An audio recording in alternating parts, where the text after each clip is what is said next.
Hello again and welcome back to the PhatPhish Guitar Studio and another scale of the week. This time around we're going to look at a really fundamental scale that I think every guitarist should have in their scale vocabulary, and that's the natural minor scale. But rather than starting on the natural minor, we're actually going to start with the major scale, and I'll show you where the natural minor scale comes from. So if we think about the major scale, let's go to C major. C major has the notes C, D, E, F, G, A, B and C in it. Now if we take those notes, but we start, instead of starting from C, we start from the 6th degree. So in the case of C major, that's A. So if we take those exact same notes and arrange them from an A as the starting point, we'll get a scale that sounds like this.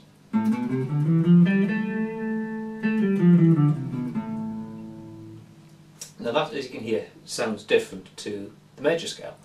We've always got exactly the same notes because we're starting from a different starting point, different root note.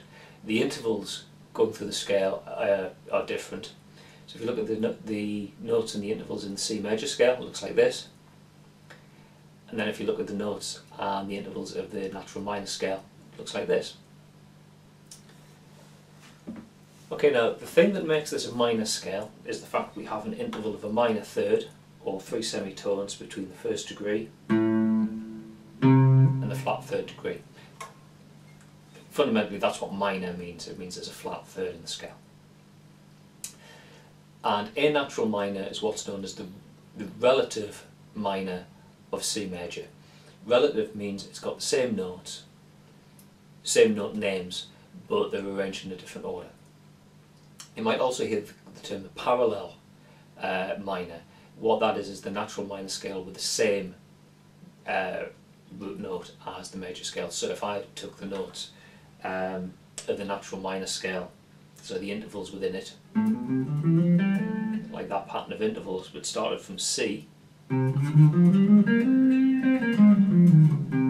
that's C natural minor, and that's the parallel natural minor of C major.